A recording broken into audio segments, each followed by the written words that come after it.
नमस्कार बच्चों, good morning. देखिए, हम कल घनानंद के बारे में जान चुके हैं। घनानंद के बारे में हम जान चुके हैं कि घनानंद कौन थे।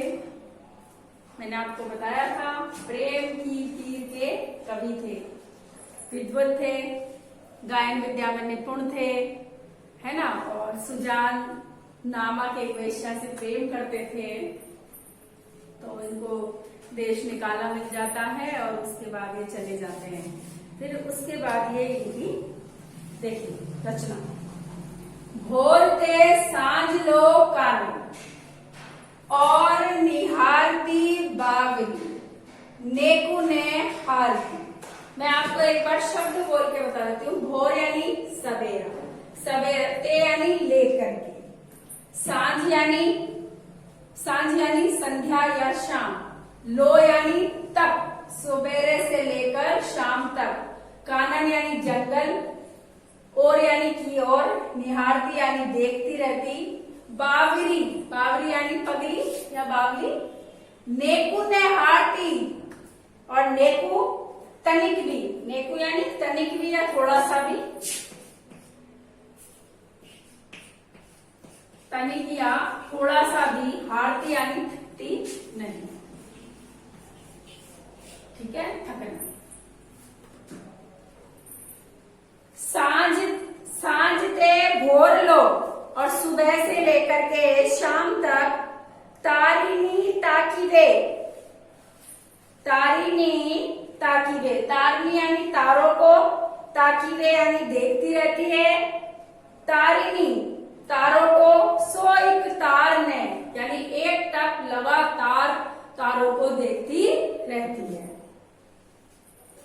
जो कहूं भाव तो दठी परे घनानंद आसुनी गारती। जो कहूं यानी यदि कभी, जो कहूं यानी यदि कभी, ठीक है। भाव दीठी परे यानी दिखाई पड़ता है, घनानंद यानी घनानंद, आंसुनी गारती यानी आंसू गिरते हैं। मोहन सोहन जोन की लगी रहे अखियां के उर आरती।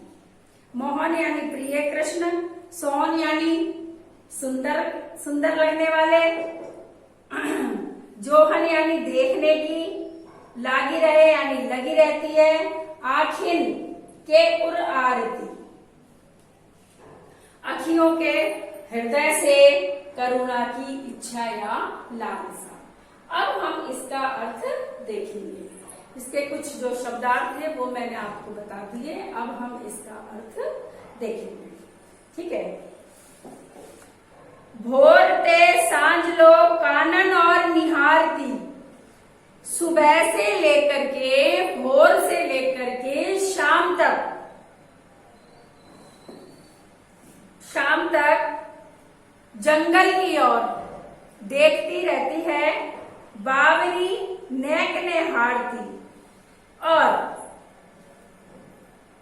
बावली सी बिल्कुल भी नहीं थकती है। दोबारा सुनो, देखो, कवि घनानंद वर्णन करते हुए कहते हैं कि जो विरहिणी नायिका है, यानी जिसका पति दूर चला गया, विरह का मतलब होता है यानी अलग हो जाना, दूर दूर चले जाना, है ना।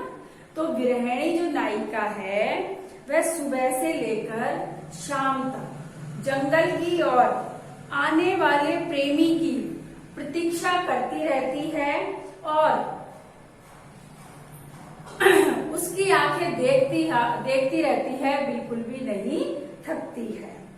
सांझ ते भोर लो, इसी प्रकार शाम से लेकर के सुबह तक, इसी प्रकार शाम से लेकर के सुबह तक तारिणी ताकिए, तारों को तकती रहती है अर्थात देखती रहती है, तारिणी सो एक तार ने टारती, और बिना पलक झपकाए एक टक तारों को ही देखती रहती है।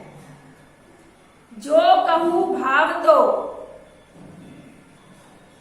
जो कहूं भाव तो दिठी परे घनानंद आंसुनी गारती। यदि किसी प्रकार से इस गृहिणी को यदि प्रेमी के दर्शन हो जाते हैं या दिख जाते हैं तो वह पगली आंसुओं की धारा में उस अवसर को गवा देती है। भाई आंखों में आंसू आ गए तो देख नहीं पाती है ना ढंग से कि भाई ये वो ही है क्या। मोहन सोहन जोहन की लागिए आखिन के उर आरती। यही कारण है कि यह गृहिणी अपने मनमोहन प्रीतम को देखने की लालसा उसकी आंखों से कभी समाप्त नहीं होती है, जिसके कारण उसका हृदय दुखी रहता है। दोबारा सुनो। मोहन सोहन जोहन की लागी रहे अखियन के उर आरती। यही कारण है कि गृहिणी जो अपने मनमोहन प्रीतम को देखने की जो लालसा है वह हमेशा बनी रहती है, उसकी आंखों में हमेशा वह इच्छा बनी रहती है, कभी समाप्त नहीं होती है, जिसके कारण उसका हृदय दुखी रहता है। ये मैंने आपको अर्थ तो बता दिया, लेकिन इसका मैं एक बार आपको और बोल करके बता देती हूँ ताकि आपके अच्छे से समझ में आ जाए। देखो, कवि गजानंद वर्णन करते हुए कहते हैं कि सुबह से लेकर शाम तक एक गृहिणी है जो अपने प्रेमी का इंतजार कर रही है, तो वह क्या करती है, सुबह से लेकर शाम तक जंगल की ओर देखती रहती है और पगली बिल्कुल भी नहीं थकती है। इसी प्रकार शाम से लेकर सुबह तक तारों को तकती रहती है, तारों को देखती रहती है और एक टक बिना पलक झपकाए उनको देखती रहती है, बिना पलक झपकाए उनको देखती रहती है। और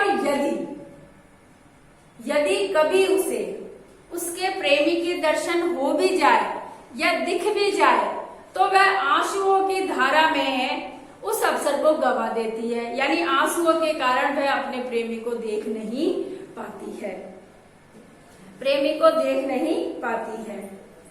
यही कारण है कि गृहिणी अपने मनमोहन प्रियतम को देखने की लालसा उसकी आंखों में रहती है। यही कारण है कि यह गृहिणी अपने मनमोहन प्रियतम को देखने की लालसा उसकी आंखों से कभी समाप्त नहीं होती है, और जिसके कारण उसका हृदय दुखी रहता है या दुखता रहता है। इसमें शायद 5 पैराग्राफ है, लेकिन धीरे धीरे पढ़ेंगे। अपन क्या करेंगे, हमको धीरे धीरे पढ़ना है, धीरे धीरे समझना है और याद करना है, इसलिए आराम आराम से पढ़ेंगे, आराम आराम से आपको याद करना है। आज जो मैंने ये पैराग्राफ बताया ये पाठ भी आपके हिंदी साहित्य के लिए मोस्ट है, इसलिए क्या करोगे, इसको पढ़ोगे और इसकी व्याख्या करोगे। एक एक शब्द का मैंने अर्थ बोल के बताया, वैसे इतने कठिन शब्द है भी नहीं, तो आप डायरी नोट करिए।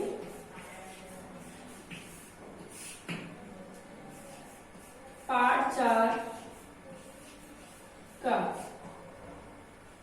पाठ 4 की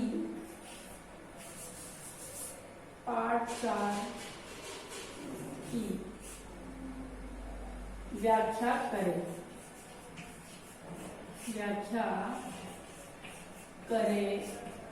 व याद करे। ठीक है, कौन सी करनी है, नंबर 1 भी मैंने यहाँ लिख दिया, किसी को कोई दिक्कत नहीं।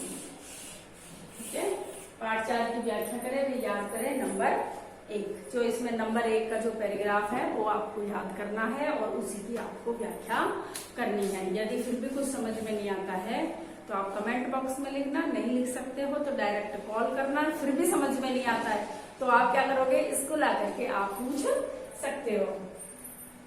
लेकिन ये थोड़ा ध्यान रखना कि आपके टेस्ट इसी महीने में होने वाले हैं, तो इसलिए जो पढ़ाया जा रहा है, जितना पढ़ाया जा रहा है उसे कंठस्थ याद करना है।